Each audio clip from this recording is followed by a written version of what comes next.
Good morning class. BCom first year की corporate accounting की book में आपका चैप्टर है फाइनल अकाउंट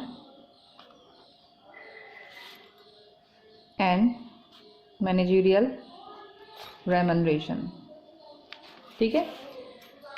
अब इसके अंदर आपके लिए फाइनल अकाउंट प्रिपेयर करते हैं, मैनेजर को रेमनरेशन देते हैं। उससे पहले आपकी बैलेंस शीट डिस्कस कर रहे थे। तो इसके अंदर आपके प्रीवियस वीडियो में मैंने आपको प्रपोज डिविडेंड के बारे में बताया था। अब उससे आगे हम कंटिन्यू करते हैं, जिसमें आज हम पढ़ेंगे प्रोविज़न फॉर डेप्रिसिएशन।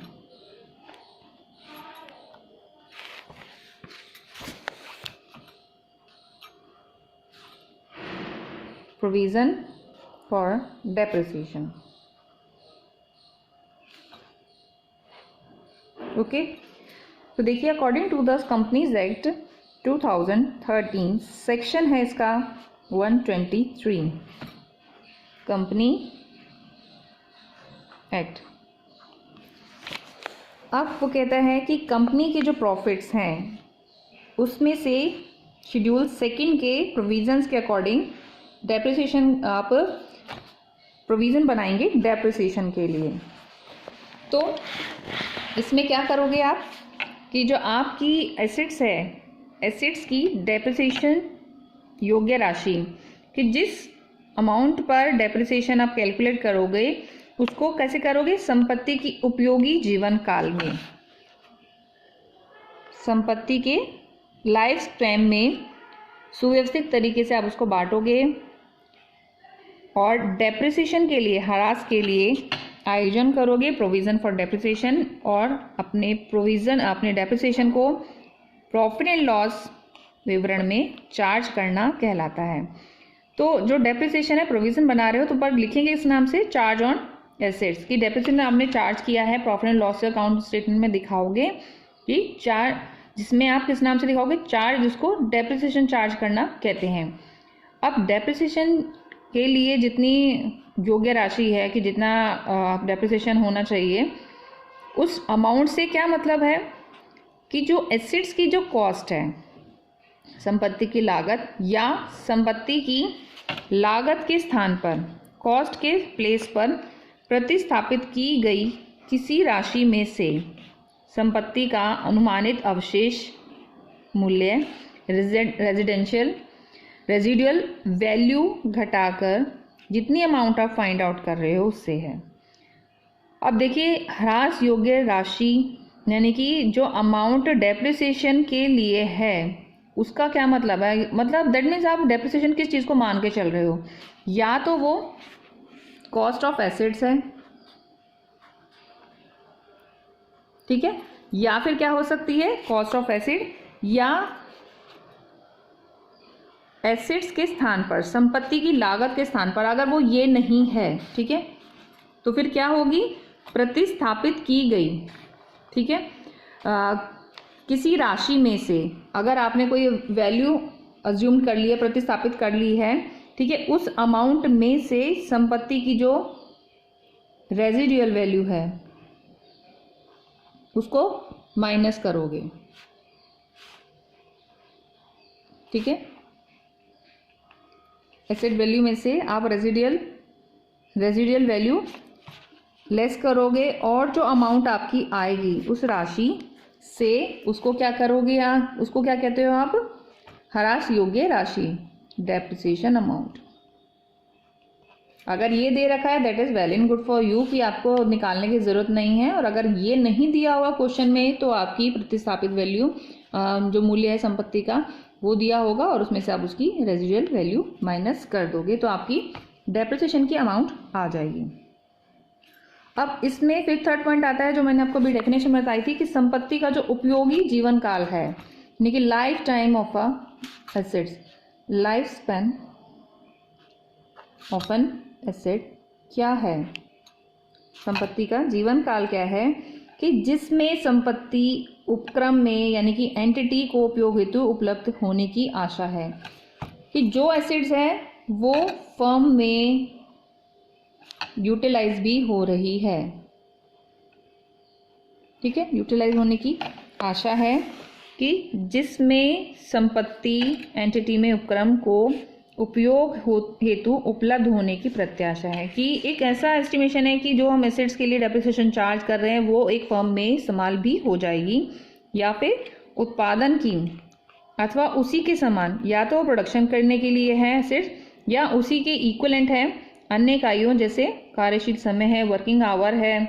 सर्विस के आवर हैं, सेवा के घंटे हैं, उनको प्राप्त करने की प्रत्याशा है। कि अगर ये सब अचीव नहीं कर रही है तो एटलीस्ट वो ये सब चीज़ें तो अचीव करेगी जो उसके वर्किंग आवर्स हैं या जो उसके सर्विस के आवर हैं। तो डेप्रिसिएशन शब्द में अपलेखन या अमोर्टाइजेशन भी शामिल है। अपलेखन भी हम डेप्रिसिएशन शब्द में ही इस्तेमाल करते हैं। अब वो आगे बताता है कैसे, कि जिन एसेट्स के फाइनेंशियल स्टेटमेंट में कंपनी अधिनियम 2013 की धारा 133 फर्स्ट वाला है 123। अब देखिए प्रोविजन फॉर डेप्रिसिएशन ही चल रहा है, पर इसमें अब सेक्शन चेंज हो गया 133। अकॉर्डिंग टू दिस सेक्शन अधुसूचित किए गए, शेड्यूल्ड किए गए जो आपके अकाउंटिंग स्टैंडर्ड हैं वो इनको फॉलो करने के लिए, अनुपालना करते हुए तैयार करने की बाध्यता है, इनको फॉलो करना पड़ेगा आपको। शेड्यूल सेकंड में विभिन्न अलग अलग तरह की जो आपकी मूर्त संपत्तियां हैं उनके जीवन काल दिए हुए होते हैं। ठीक है, उसमें दिए होते हैं, शेड्यूल सेकंड में दे रखे हैं कि कौन कौन की संपत्तियां हैं, मूर्त संपत्तियां हैं जिनका जीवन काल दिया है, और उन कंपनियों की संपत्तियों एसेट्स का उपयोगी जीवन काल भी शेड्यूल सेकंड के सेक्शन सी में वर्णित संबंधित संपत्ति का जीवन काल रहेगा। यानी कि आपको अकॉर्डिंग टू द सेक्शन 133 बता दिया है कि कौन कौन सी एसेट्स हैं, और उन एसेट्स में से आपकी जो मूर्त संपत्तियां हैं उनका जीवन काल कैसे माना जाएगा, और जो दूसरी संपत्तियां हैं, ठीक है, और संपत्तियों का उपयोगी जीवन काल किस तरह से आप मानोगे। ठीक है, ये सारा बहुत ही क्लियरली शेड्यूल सेकंड में बता रखा है, और आप बुक्स में देख लेना, उस चीज़ को बहुत क्लियरली मेंशन कर रखा है। शेड्यूल सेकंड के सेक्शन सी में वर्णित संबंधित संपत्ति के जीवन काल में उससे लंबा नहीं माना जा सकता। सपोज किसी एसेट का टाइम ड्यूरेशन 15 ईयर्स है, और ये शेड्यूल सेकंड के सेक्शन सी में बता भी रखा है, तो 15 ईयर से में ही उसका जो टाइम ड्यूरेशन है या टाइम लाइफ स्पैन है वो ख़त्म हो जाएगा। 15 से भी ज़्यादा, वो 16 साल के लिए या 17 ईयर से 18 ईयर के, मतलब उसको आगे कंटिन्यू नहीं कर सकते, चाहे उसकी लाइफ अभी भी पड़ी हुई हो, या जो मशीन है या जो एसिड्स है वो अच्छी कंडीशन में है, तब भी नहीं करोगे आप उसको, क्योंकि एस्टिमेटेड जो लाइफ दे रखी थी हमने वो 15 ईयर्स ही है, कि 15 साल में जो मशीन है उसकी कार्य करने की जो क्षमता है, एफिशिएंसी है, वो खत्म हो जाएगी। तो हम उतना ही लेंगे, उससे आगे उसको नहीं लेके जाएंगे। सिंपल 15 ईयर्स तक उसको कंटिन्यू कर सकते हैं। अब इसमें नेक्स्ट है toll roads. Toll roads created under build, operate and transfer. जैसे जो टोल अपने जो रोड्स बनते हैं, build, on, operate and transfer, किसी भी रूप में निजी, प्राइवेट या पब्लिक भागीदारी में सड़क परियोजनाओं के अतिरिक्त जो आपकी इंटेंजिबल एसेट्स हैं उसके संबंध में संबंधित लेखा मानों के प्रावधान माने जाएंगे। यानी कि जो डेप्रिसिएशन वाला पॉइंट है वो इन चीज़ों पर भी एप्लीकेबल है। टोल रोड जो कि क्रिएटेड है under build, operate and transfer, build, own, operate and transfer, तो इन सब को भी आप इंटेंजिबल एसेट के संबंध में संबंधित लेखा मानों के प्रावधान के लिए माने जाएंगे। और जो ऊपर बता रखे हैं उपयुक्त प्रकार से बनी टोल रोड्स के रिटर्न ऑफ करने की विधि की अनुसूची, उसको बताने, रिटर्न ऑफ करने के भी जो तरीका बता रखा है वो भी शेड्यूल सेकंड में विद एग्जाम्पल स्पष्ट रूप से बता रखी है। बहुत क्लियरली मेंशन है with the help of example कि टोल रोड्स के बारे में जो उसको रिटर्न ऑफ करना है वो किस तरह से किया जाएगा। ठीक है, फिर उसके बाद है आपकी टैक्स रिलेटेड आइटम। ये सारी जो आइटम्स है वो क्या बैलेंस शीट में काम आएंगी, तो वो छोटे छोटे पॉइंट बता रखें कि आप बैलेंस शीट में किस तरह से उसको लिखोगे। तो